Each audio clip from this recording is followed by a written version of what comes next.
O custo de vida nos Estados Unidos aumentou muito nos últimos anos, tornando a acessibilidade uma das maiores preocupações dos americanos. Desde alimentos, aluguel até saúde, por que tudo ficou tão caro? No vídeo anterior, discutimos o aumento das mensalidades das faculdades, mas hoje o foco é a parte principal da acessibilidade, a moradia.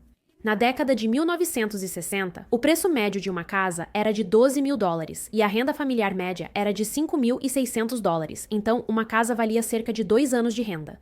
Atualmente, o valor médio de uma casa representa 5 anos de renda. Em cidades como São Francisco e Nova York, chega a 10 anos.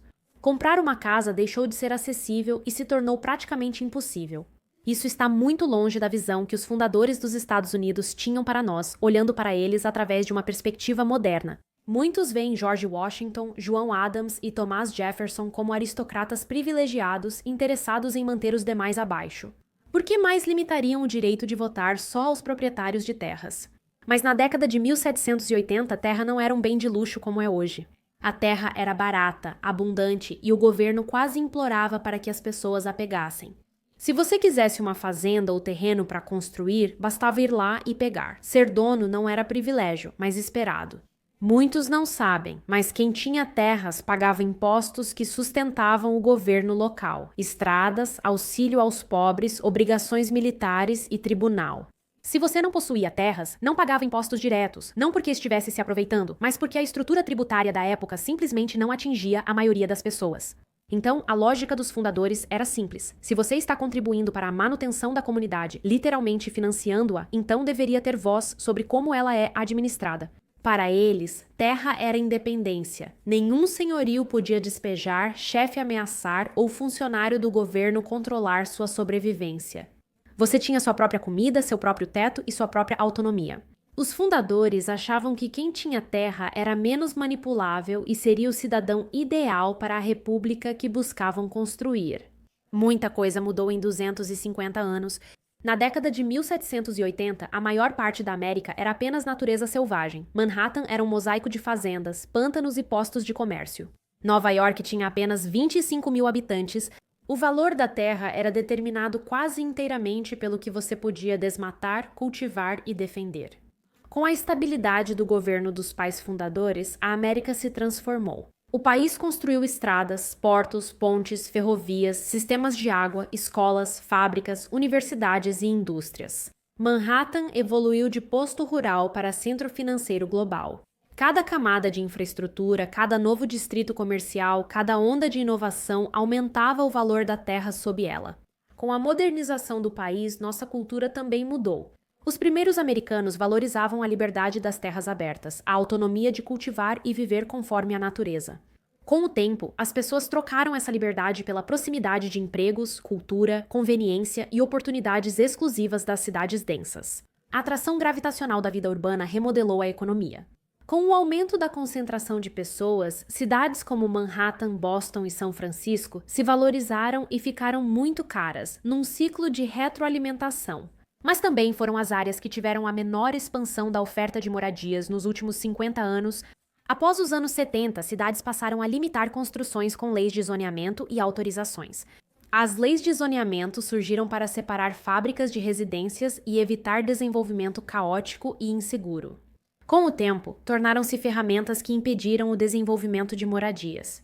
As cidades impõem coisas como tamanhos mínimos de lote, zoneamento unifamiliar, que proíbe dúplex ou apartamentos em grandes porções de terra, impedindo que os prédios sejam mais altos. Mesmo quando a demanda é maior, e as exigências mínimas de estacionamento, que obrigam os incorporadores a construir garagens subterrâneas caras, mesmo quando os compradores não precisam delas, cada camada de regulamentação atrasou a construção, aumentou os custos e impediu a criação de qualquer coisa além de unidades de luxo. A mentalidade NIMBY barrou mudanças na comunidade por preocupações com trânsito, estacionamento, desvalorização dos imóveis e alteração do bairro, o que é compreensível, pois as pessoas querem proteger o que têm.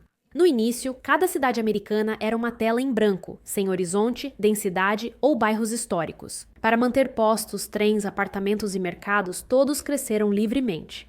Quando as cidades se encheram, as pessoas trocaram a mentalidade de pioneiro pela de conservação.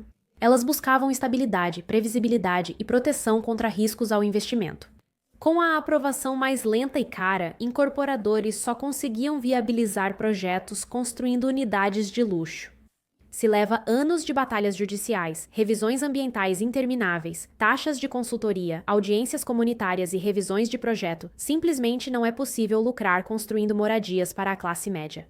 Então, os construtores são forçados a atuar no segmento de alto padrão porque é o único que realmente consegue absorver o custo de toda essa burocracia. A demanda disparou. Milhões querem morar nos polos econômicos dos Estados Unidos da América, mas construímos menos casas per capita do que na Grande Depressão. Em várias cidades litorâneas, a construção de moradias não só desacelerou, mas colapsou. Em 2024, Nova York liberou só 15 mil novos alvarás de construção.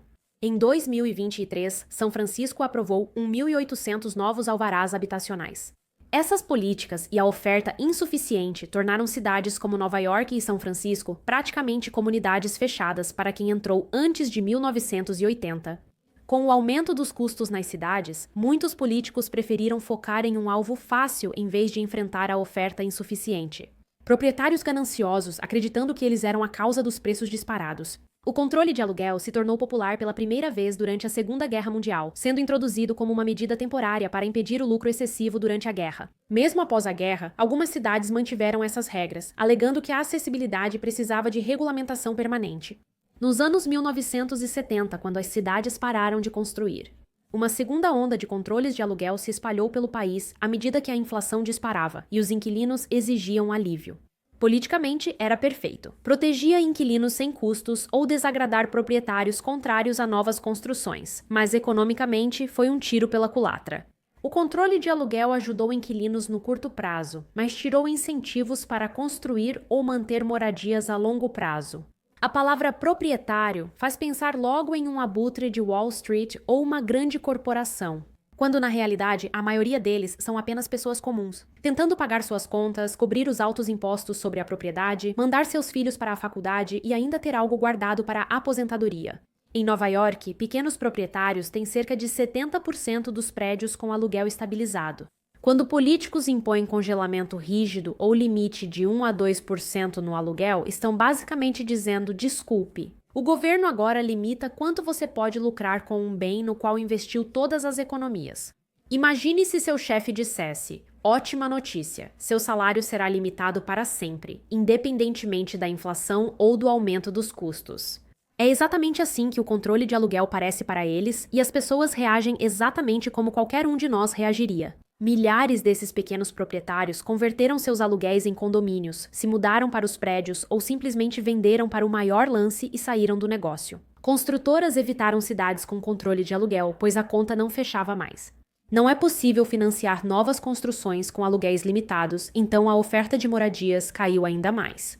São Francisco é o exemplo mais claro disso. Após expandir o controle de aluguel nos anos 1990, a cidade viu queda de 15% na oferta, pois proprietários retiraram unidades do mercado. Isso fez com que os aluguéis médios para todos os outros, como nos apartamentos que não tinham controle de aluguel, ficassem mais de 5% mais altos do que seriam. Sem a política, ao tentar tornar a moradia mais barata, eles acabaram tornando-a mais escassa e mais cara. A má política do governo vai além disso.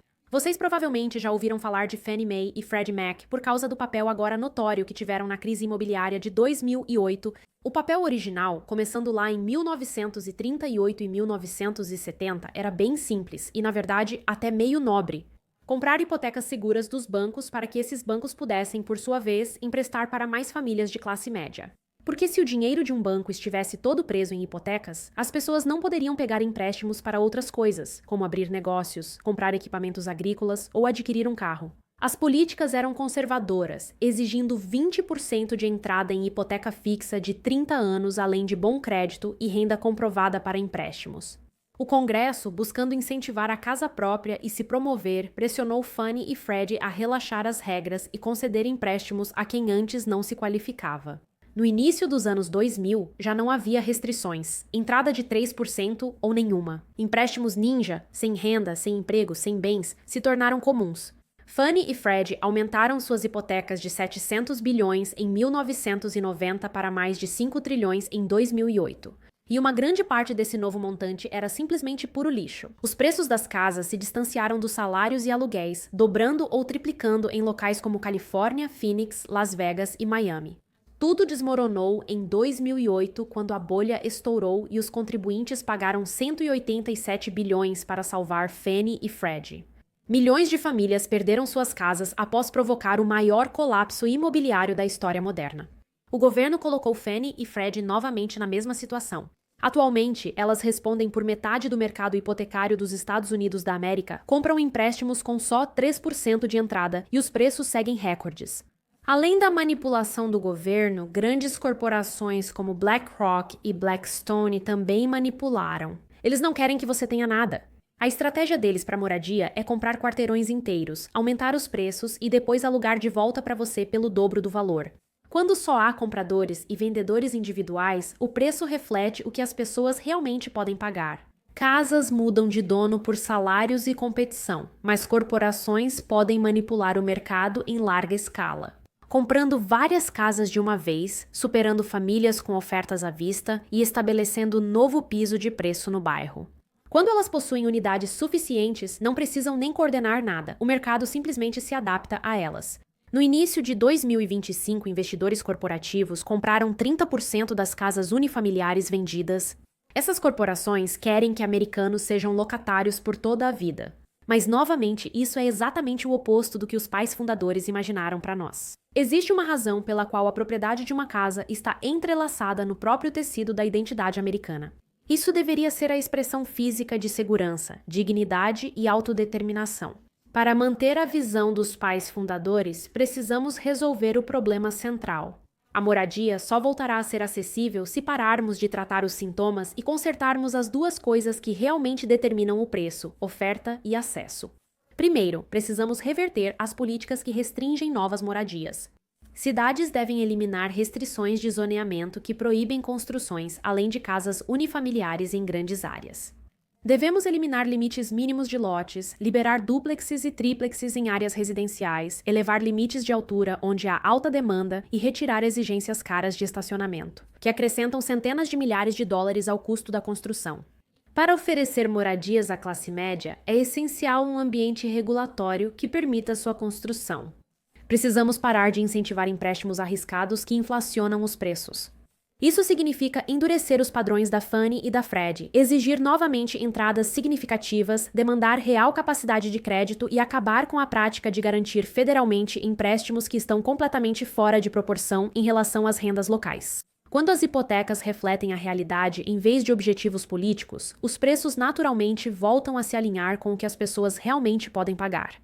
Precisamos evitar que corporações transformem bairros em investimentos. Isso pode envolver proibir que corporações possuam casas unifamiliares ou taxar compras em massa. A moradia deve ser para quem nela vive, não para empresas bilionárias.